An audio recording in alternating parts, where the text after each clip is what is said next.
Schönen guten Tag, liebe Freunde. Danke für das Einschalten. Juri aus Irkutsk grüßt euch ganz herzlich. In diesem neuen Video möchte ich euch einige Nachrichten aus Russland gerne vorstellen. Ab Mitte Januar haben wir in Sibirien starken Frosteinbruch. Die Temperaturen halten bis minus 40 Grad Celsius an. Draußen ist es wirklich kalt. Mit den kalten Temperaturen muss man noch eine Woche lang rechnen. Zum Vergleich, der vergangene Winter im vorigen Jahr war ziemlich warm für sibirische Verhältnisse. Am kältesten war es nur minus 25 Grad Celsius. Dieser Winter ist alles andere als warm. Fast 2 Wochen haben wir minus 30 Grad Celsius, jeden Tag. Das ist nicht untypisch für Sibirien, aber die Menschen haben sich davon abgewöhnt und meckern, dass es draußen kalt ist. Aber für mich ist das in Ordnung so. Zum Glück muss ich nicht jeden Tag zur Arbeit. Aber für mich ist es auch von Nachteil. Ich kann leider draußen bei diesen Temperaturen keine Videos drehen, weil der Frost der Kamera schaden kann. In der vergangenen Woche war ich in meiner Heimatstadt Железногорск. Die befindet sich im Norden der Region Irkutsk. Dort hatten wir noch kältere Temperaturen, bis minus 45 Grad Celsius, aber die Heizung läuft auf Hochtouren. Man läuft in der Wohnung mit T-Shirt und Kurzhosen. Sehr heiß ist es sogar in der Wohnung. Je kälter es draußen ist, desto wärmer ist es in der Wohnung. So ist die Regel in Sibirien. Ich war dort nur 3 Tage und bei dem Frost konnte ich leider kein gutes Video drehen. Und bei der Zugfahrt hin und zurück habe ich auch kein Video gemacht, muss ich ehrlich sagen. Die Zugfahrt hat 26 Stunden gedauert, denn es gibt keine direkte Eisenbahnlinie bis dahin. Man muss einen Umweg machen. Aber bei der Zugfahrt konnte ich ein sehr interessantes Buch auslesen, geschrieben vom schwedischen Schriftsteller Henning Mankell. Das Buch heißt Mörder ohne Gesicht. Das ist die Buchreihe von Kurt Wallander. Es gibt 12 Romane von diesem Kriminalkommissar und ich möchte alle 12 auslesen. Ich habe schon 3 Bücher von dieser Buchreihe. Vor 20 Jahren war ich in Schweden, in Göteborg, und dieses Land ist mir nicht fremd. In Europa würden mich 2 Länder zum Auswandern interessieren, wenn ich dazu kommen würde, und zwar die Schweiz und Schweden, aber ich habe keine Pläne, Russland zu verlassen. Und diese 2 Länder sind ziemlich teuer für mich. In der Nähe liegt die Mongolei. Ich ziehe dann lieber hin. Und das Klima ist auch gleich wie in Irkutsk. Außerdem habe ich in der Mongolei schon gute Kontakte vor Ort.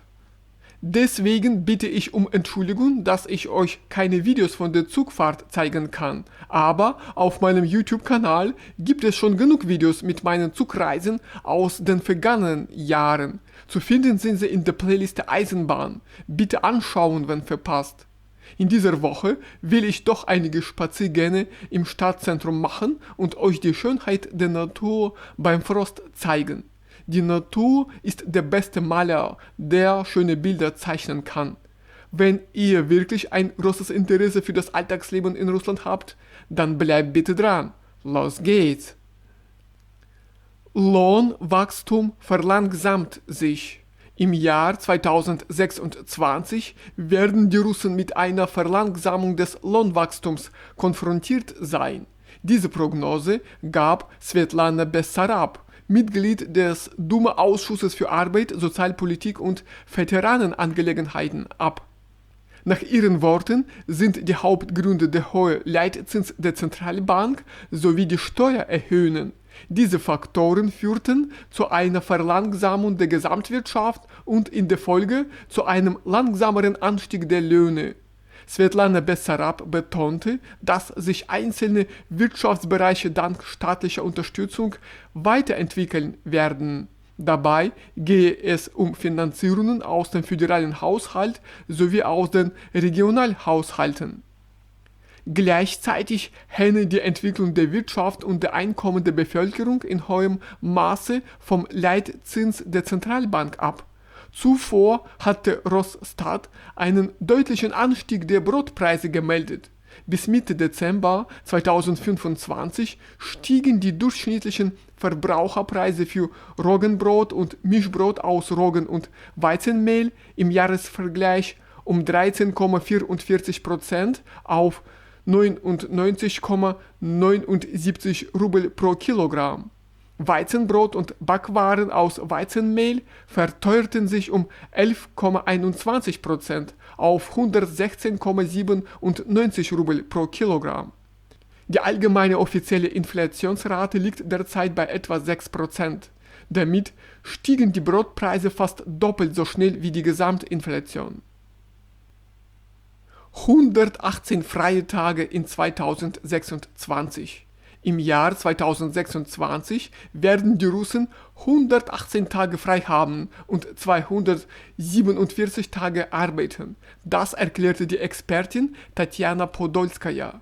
Nach ihren Angaben sieht der Produktionskalender für 2026 insgesamt 118 Wochenend- und Feiertage sowie 247 Arbeitstage vor.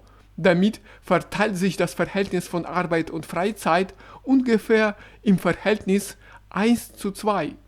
Die Expertin betonte, dass der gesetzliche Jahresurlaub in diesen Berechnungen nicht enthalten ist.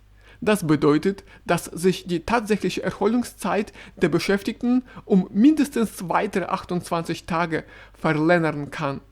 Zudem erwartet die Russen Ende Februar 2026 eine verkürzte Arbeitswoche.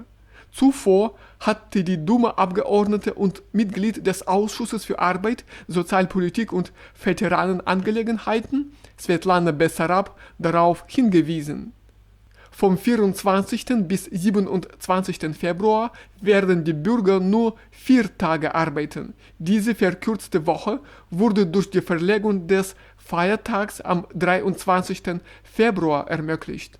Anlässlich des Tages des Verteidigers des Vaterlandes haben die Beschäftigten vom 21. bis 23. Februar frei. Medizinische Nothilfe. Ein Rettungswagen soll spätestens 20 Minuten nach dem Notruf beim Patienten eintreffen. Dies geht aus einer Regierungsverordnung hervor.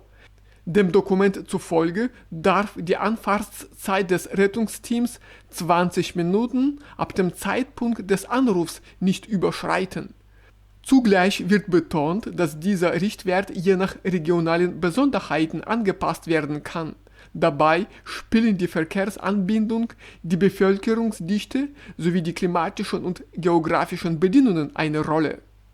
Damit gilt landesweit ein Grundstandard von 20 Minuten, der in einzelnen Regionen unter Berücksichtigung objektiver Faktoren variieren darf. Verhaltensnoten für alle Klassen. In russischen Schulen sollen künftig Verhaltensnoten für Schüler aller Klassenstufen eingeführt werden, von der 1. bis zur 11. Klasse. Dies teilte der Pressedienst des Bildungsministeriums mit. Das Ministerium erklärte, dass das System perspektivisch alle Schüler umfassen soll. Derzeit wird im Rahmen der Erprobung das Verhalten nur bei Kindern der Klassen 1 bis 8 bewertet. Das Pilotprojekt startete am 1. September 2025.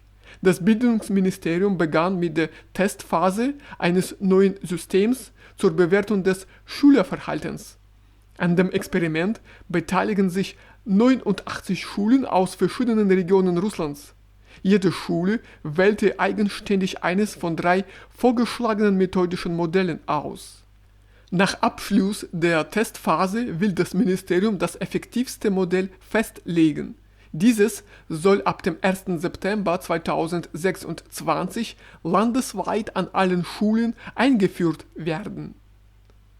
Also, liebe Freunde, das war's von mir für heute. Danke, dass ihr dabei seid. Ich freue mich auf eure Fragen und Kommentare, die das Alltagsleben in Russland betreffen. Auf jeden Fall wünsche ich euch alles Gute im Alltag und viel Erfolg bei der Arbeit. Wir sehen uns bald in meinen neuen Videos wieder. Bis dann. Tschüss.